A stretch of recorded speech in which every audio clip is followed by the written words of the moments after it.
कलेजा को हृदय को द्रवित कर देता है, लेकिन विरह में तर्ज लग गई कौन। अरे गली गली घूमल हो मन के भंवरवा, मिले नहीं को करार। इतने तर्ज है लेकिन भाव लगल गाना के अंदर।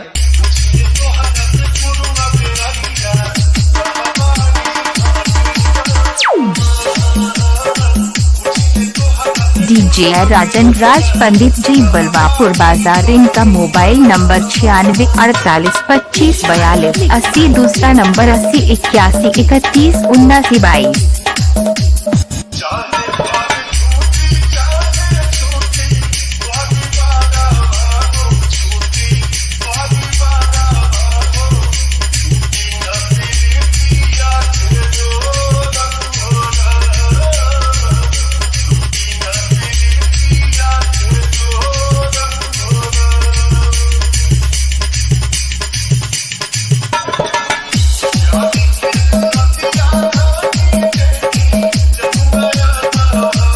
डीजे राजन राज पंडित जी बलवापुर बाजार। इनका मोबाइल नंबर 96 48 25 42 80, दूसरा नंबर 80 81 31 79 22।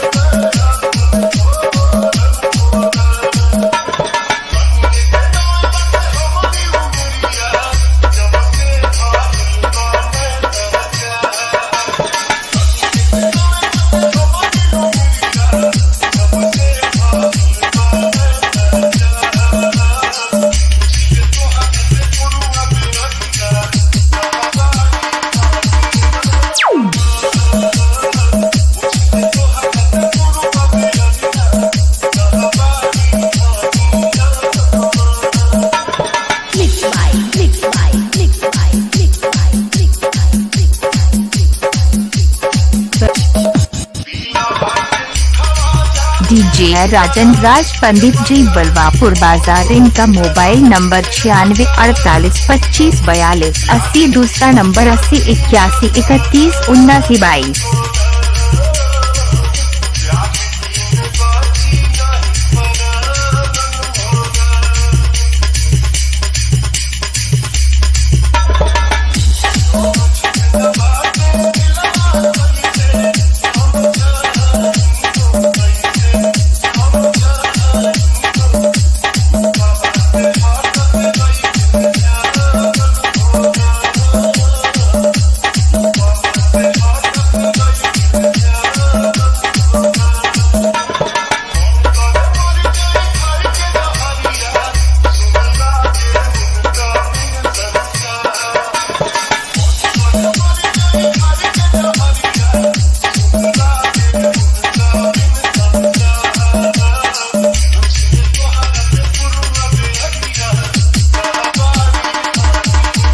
डीजे राजन राज पंडित जी बलवापुर बाजार। इनका मोबाइल नंबर 96 48 25 42 80, दूसरा नंबर 80 81 31 79 22।